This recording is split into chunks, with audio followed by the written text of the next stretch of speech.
சமூகம் நமக்கு என்ன கத்து கொடுத்துட்டு இருக்கு தெரியுமா? யாரையும் நம்பாத. அவனை பார்த்தா நல்லவன் மாதிரி இல்லடா.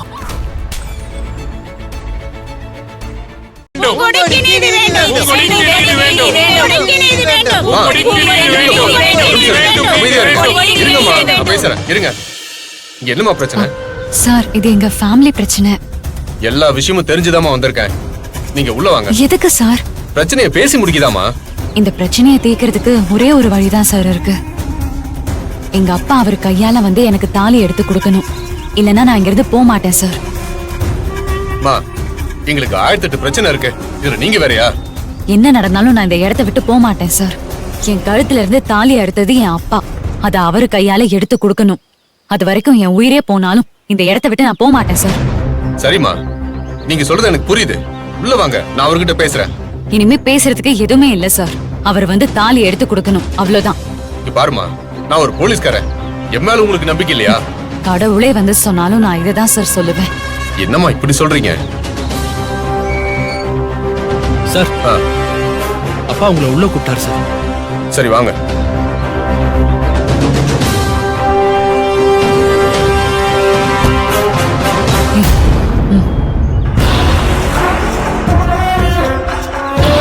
நீதி வேண்டும், நீதி வேண்டும், உங்களுக்கு நீதி வேண்டும்.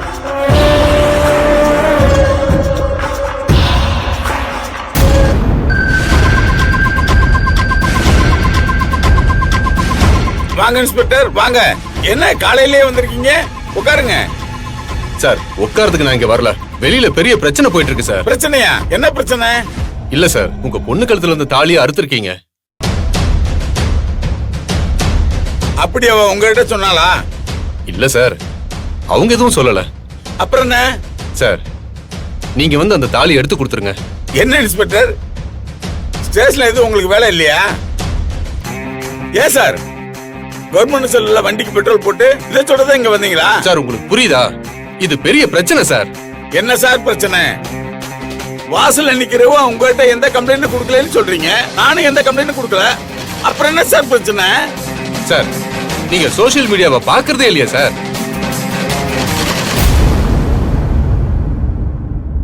வெளி உலகத்துல என்ன நடக்குதுன்னு கொஞ்சம் பாருங்க. நீங்க வீட்டுக்குள்ள அடைஞ்சு கிடந்துட்டு போலீஸ பார்த்து கிண்டல் பண்ணிட்டு இருக்கீங்க. தம்பி, நீங்களாம் படிக்கிற பையன் தானே? சோசியல் மீடியால என்ன நடக்குதுன்னு பாக்குறீங்க தானே?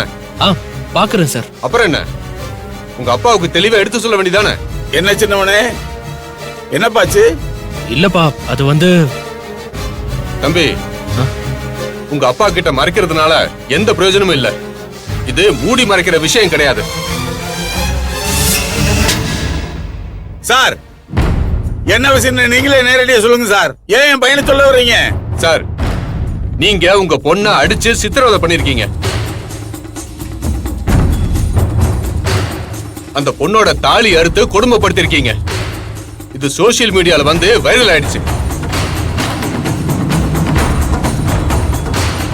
இந்த ஊரே கொதிச்சு கொந்தளிச்சிட்டு இருக்காங்க சார்.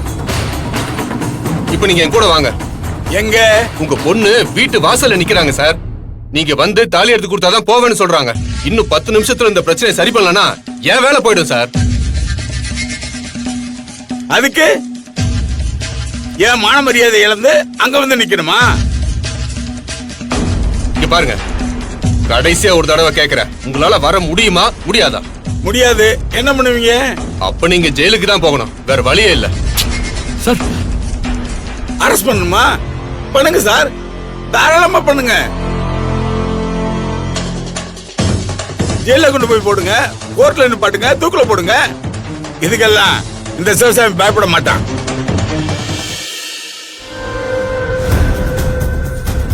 இதாங்க முடிவா சார்? கண்டிப்பா, எல்லாம் சொல்லிட்டேனே. என்ன கொண்டு போய் ஜெயில போடுங்க. அப்பா. சரிங்க சார், இதான் உங்க விருப்பம்னா அப்படியே எஃப்ஐஆர் போட்டு உள்ள தள்ளுறேன். மா, உங்க வீட்டுல வேற யாரெல்லாம் இருக்காங்கம்மா? என் மருமக இருக்கா, கோயிலுக்கு போயிருக்கா சார். இதெல்லாம் ஏன் கேக்குறீங்க? அரெஸ்ட் பண்றதுக்கு தான் சார். கான்ஸ்டபிள் சார், இந்த அம்மா கூட்டிட்டு போய் ஜீப்ல ஏத்து. Okay sir. Sir, madam. Constable வாங்கம்மா. இந்த 2 பசங்களை ஜீப்ல ஏத்து. எதுக்கு பசங்களை கூப்பிடுறீங்க? எதுக்கு பசங்களை கூப்பிடுறீங்க சொல்லுங்க. கைது பண்றதுக்கு தான் சார். கைது பண்ணா என்ன கைது பண்ணுங்க, ஏன் பையங்களை கூப்பிடுறீங்க? சார், குடும்பத்துல இருக்கிற எல்லாரையும் தான் கைது பண்ணணும். சார் உங்க பெரிய பையன் ஜெயிலுக்கு போனா என்ன ஆவான்னு உங்க மருமகளை பார்த்து யோசிச்சு பாருங்க சார். உங்க சின்ன பையன் ஜெயிலுக்கு போனா அதுக்கப்புறம் அவனால எந்த வேலைக்கும் போக முடியாது. எனக்கு உங்களை பத்தி தெரியும். நீங்க ஊர்ல பெரிய மனுஷன். உங்களை அசிங்கப்படுத்த வேணான்னு தான் நான் இவ்வளவு தூரம் நின்னு பேசிக்கிட்டு இருக்கேன். ஆனா நீங்க எதை பத்தியும் புரிஞ்சுக்காம திரும்ப திரும்ப சொன்னதையே சொல்லிக்கிட்டு இருக்கீங்க. இந்த பிரச்சனைய இதோட முடிக்கணும்னு நினைக்கிறீங்களா, இல்ல என் பசங்க வாழ்க்கை போனாலும் பரவாயில்ல ரிஸ்க் எடுத்தே தீர்வுன்னு நினைக்கிறீங்களா? நீங்களே முடிவு பண்ணிக்கங்க சார். உங்களுக்கு 2 நிமிஷம் டைம் தரேன். என்ன வேணாலும் முடிவெடுங்க. அது உங்க இஷ்டம். நான் வெயிட் பண்றேன்.